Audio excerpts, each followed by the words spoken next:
আসসালামু আলাইকুম।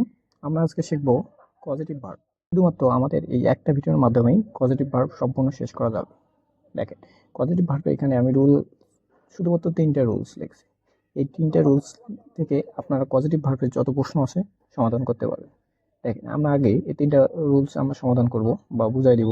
তারপরে দেখেন যে আমাদের শীটে বা পিডিএফে অনেক এরকম পজিটিভ ভার্বের বিগত সালে প্রশ্ন আছে। প্রথমে যেটা আমাদের বুঝতে হবে, বেসিক যে জিনিসটা, যে রুলসগুলো যেগুলো আছে সেগুলো আমাদের একটু বুঝতে হবে। তো পজিটিভ ভার্বটা কি? পজিটিভ ভার্ব হচ্ছে যে ভার্বটা নিজে না করে অন্যের দ্বারা কাজটা সম্পূর্ণ করে, সেটা হচ্ছে পজিটিভ ভার্ব। তো পজিটিভ ভার্বের সংজ্ঞা এখানে দেয়া আছে। দেখেন যে এইখানে সংজ্ঞা দেয়া আছে, এটা পজিটিভ ভার্বের সংজ্ঞা। যে ভার্ব দ্বারা বোঝায় একজন অন্য কাউকে দিয়ে কোনো কাজ করায় তাই পজিটিভ ভার্ব। তো বাক্যে ব্যবহৃত কিছু সাধারণ কমন পজিটিভ ভার্ব আছে, সেগুলো হচ্ছে make, let, have, get, help. এক নম্বর আছে মেক, লেট এবং হেল্প। এরপরে ব্যক্তি বস্তু যাই থাক সবসময় ভার্বের V1 আর হচ্ছে 2+V1 হবে। তো এখন আমরা দুইটার যদি অপশনে থাকে, অর্থাৎ আমার এই দুইটার মধ্যেই যদি দুইটাই অপশনে থাকে, তাহলে আমরা কোনটা নেব? সবসময় আমরা V1টাকে 100% হিসেবে ধরবো। যদি V1 না থাকে সেক্ষেত্রে 2+V1 নিতে হবে। কিন্তু সবার আগে V1 যদি থাকে তাহলে আমাকে V1টা রাইট, এটা আগে দাঁড়াইতে হবে। যদি না থাকে সেক্ষেত্রে 2+V1 নিতে পারে।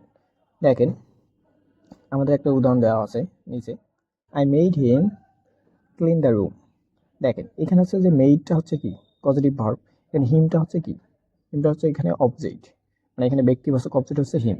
তবে মেক, লেট, হেল্পের ক্ষেত্রে ব্যক্তি বস্তু যাই থাক আমাকে এখানে অবজেক্টের উপর ডিপেন্ড করবে না। জাস্ট আপনারা এখানে বেস ফর্ম আর হচ্ছে 2+বেস ফর্ম বসে দিন। তাই মেকের পাস্ট ফর্ম কি হচ্ছে মেড। তো মেডের এখানে দেখেন মেড আছে, মেড থাকার কারণে এখানে কি আছে ক্লিন। তো এখানে ব্যক্তি বস্তু যাই থাক আমাদের V1 আছে 2+V1। সেম ভাবে দেখেন দ্বিতীয় রুলসটা, ব্যতিক্রম রুলস হচ্ছে গেট এবং হ্যাভ গেট। এই দুটোর ক্ষেত্রে একটু ব্যতিক্রম মাথায় রাখতে হবে আপনাদের। যে দেখেন, গেটের ক্ষেত্রে যদি ব্যক্তি থাকে 2+V1। দেখেন গেটে পাস্ট ফর্ম গড, যে হিম এখানে কি ব্যক্তিবাচক অবজেক্ট, তো সেক্ষেত্রে 2+V1, 2 ক্লিন হয়ে গেছে। সেম ভাবে দেখেন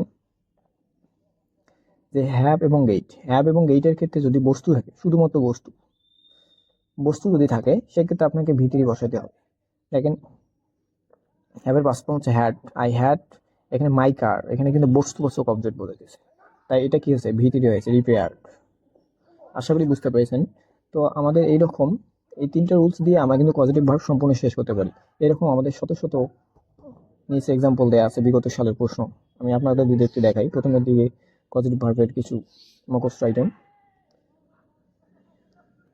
দেখেন, যে the mother made hour baby, এখানে মেড হচ্ছে কি এটা পজিটিভ ভার্ব। তারপরে দেখেন যে হার বেবি এটা হচ্ছে যে অবজেক্ট একটা ব্যক্তিবাচক অবজেক্ট। তার মানে এখানে মেড থাকার কারণে এইখানে কি হবে, এখানে আমাকে বুঝতে হবে যে V1 আর 2+V1 হবে। তো আমাকে দেখতে হবে কোনটা আছে। দেখেন একটা হচ্ছে V1 আছে আর একটা 2+V1। দেখেন আমরা কিন্তু এই 2+V1টা অ্যান্সার নিতেছি না, কারণ আমাদের হচ্ছে 100% যেটা সেটা হচ্ছে V1, যে টেক হচ্ছে V1। দেখেন বি এ নাম্বার অ্যান্সার। আর যে 2+V1 যদি V1 না থাকতো সেক্ষেত্রে আমাকে 2+V1